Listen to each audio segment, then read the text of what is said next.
help kids catch back up. And so being able to actually start earlier would provide an opportunity for our teachers to kind of keep that education going, and it would be up to the school district. Obviously, I think on the other side, there's clear arguments around the tourism industry, although I will say a lot of those arguments tend to be focused on like the west side of the state or northern Michigan, places where they know that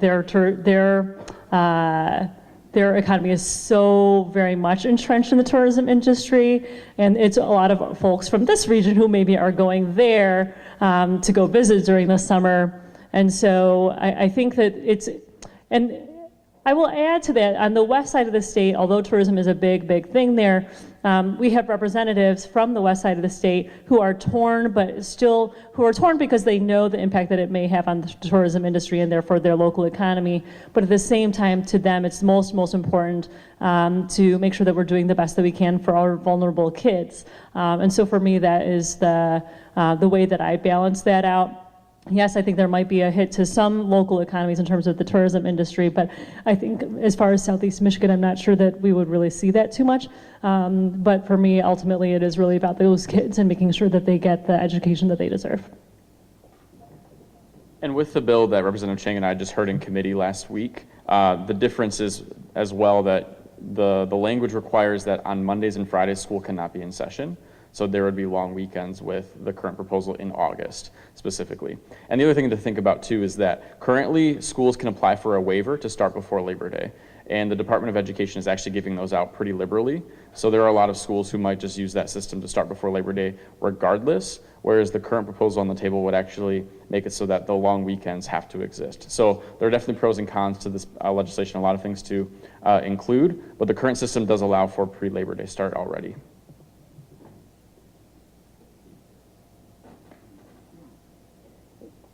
Very good, thank you. Oh, one more question? Oh no, I wanted to get to insurance reform. Oh gosh, well, maybe I'll just throw this away. Insurance reform is absolutely critical to many of our members. And I will say this, as I mentioned earlier, many of our members are kind of at odds on which way to go on insurance reform. So as a chamber, it's difficult for us to take a position. So that's a big reason why we provide this opportunity for our members to engage you. But who would like to take on that topic? Starting with Representative Bolino. My dad is 79 years old, and I love the man. In fact, he was at the store today when I left to come up here. That's how I'm able to serve. I have family that helps me out at my store. But he's 79 years old, and he's got Medicare, a Blue Cross Blue Shield supplement, and he pays $580 a year for health care on his car, on his auto insurance. He tells me he doesn't need that. It's a lot of money. My wife had a pacemaker put in during our campaign. The bill was $87, and I'm happy it happened because she's living today and helping with the grandkids, and we have a great life. And it was $87,000 for 5 days in the ER, intensive care, the surgery, the doctor, everything. Blue Cross Blue Shield paid $47,000. I never got another bill from anybody, and we were happy because my wife is cured now. But why are people's injuries in an auto wreck worth a lot more per dollar, worth more than my wife's heart problem? That's a real problem I have. And I asked a guy, a lobbyist, came to me and said, we can't change it. I said, talk to me like a fourth grader. Explain to me why these injuries are worth more money. Explain it to me. He couldn't explain it to me like a fourth grader. That's a problem I have with it. The attendant care hours, I have a problem with 724 on attendant care, and if I fall off an apple tree at home, I only get 56 to 58 hours a week. I got a problem with that. I got a problem, we need a fraud authority. There's so many tentacles in this bill as was written in the 70s. We had no idea it was going to balloon like this, that we need to curb everything. And I loved the bill when it first came out, and these guys are not going to like it, but I loved it because every lobbyist in town hated it. Everybody hated it. To me, that told me it was good for the people. Since when does every lobbyist hate a bill? Thank you.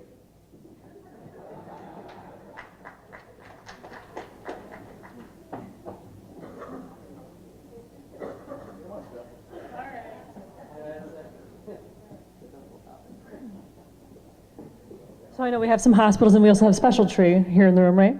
And probably a lot of other folks in this room who know that for a lot of us, this is an issue that I struggle with, but at the same time, it's actually really simple.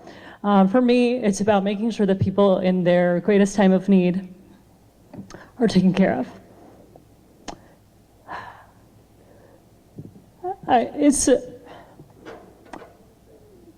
My colleagues all know I get really emotional about issues, but this is something that, I'm a Detroiter. I pay Detroit car insurance. I very much understand the need to lower our auto insurance rates. All of us share that goal. I do not think that this bill is the way to do that.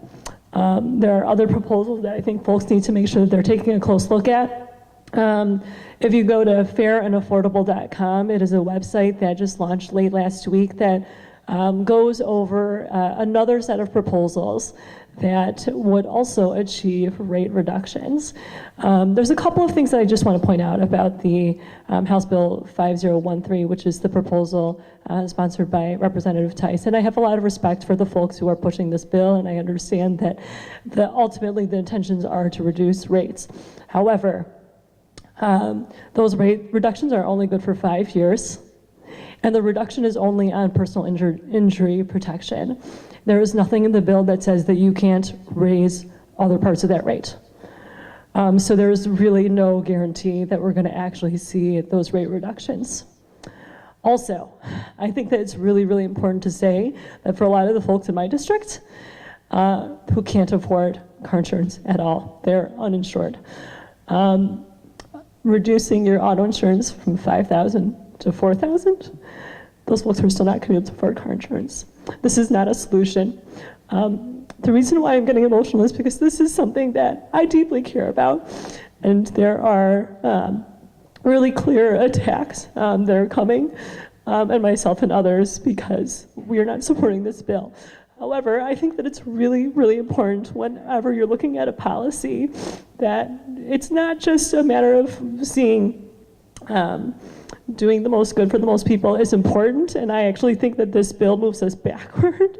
It may move forward for some people, but ultimately I think it's going to do a lot of harm. When you look at the hit to Medicaid, $80 million a year, because we're just going to be shifting that cost. But I also think that it's really important to just do the thing that you know is the right thing for the folks who are the most vulnerable. And so when we see folks who have traumatic brain injury, who have been in horrific car accidents, and are without the system that we have and the protections that are in place, would go bankrupt and would be on Medicaid. For me, it is something that I fully believe that we need to get to a solution where we are reducing rates. But I think that we need to do it in the most responsible way possible. So I apologize for getting emotional, but I think this is something that we all care about, obviously. I just want to make sure that we're doing it in the right way.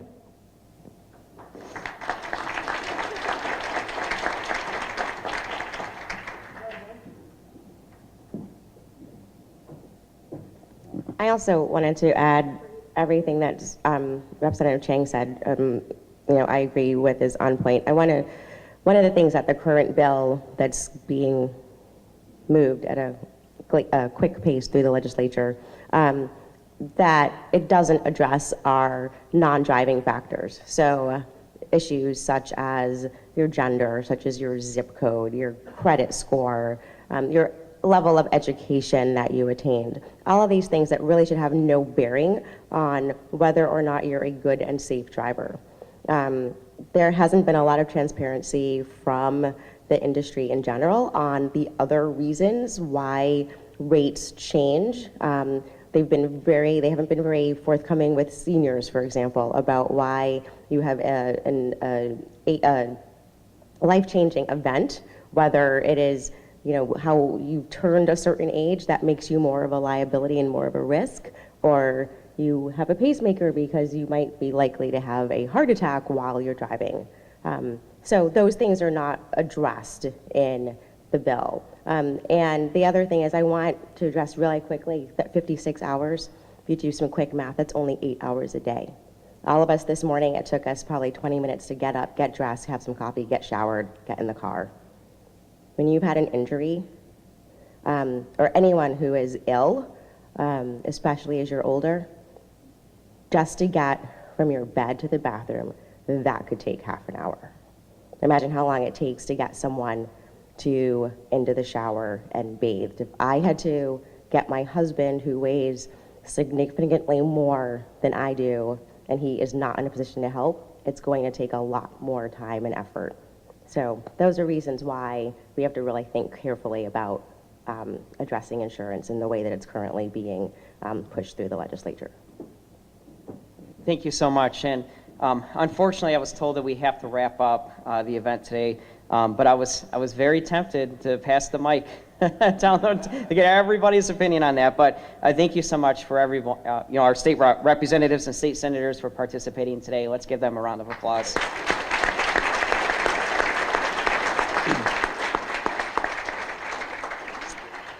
I also want to thank our sponsors again, and especially Mr. Robert Jones with AT&T. Thank you so much for your support. Just one quick reminder before I ask our chairman of the board to come up. If you can leave your name badges with the registration table as you leave today. And with that, I'd like to invite Mr. David Goodwin, the chairman of our board, to lead us in the pledge and give us some closing remarks. And thanks everyone for coming out again. Again, we're celebrating our 50th year in the Southern Wayne Chamber, going into a second half a century. So we're looking for everyone's support, and we appreciate all the legislators coming down to give us their views on everything. With that, the flag's over there. Stand for Pledge of Allegiance. I pledge allegiance to the flag of the United States of America and to the republic for which it stands, one nation, under God, indivisible, with liberty and justice for all.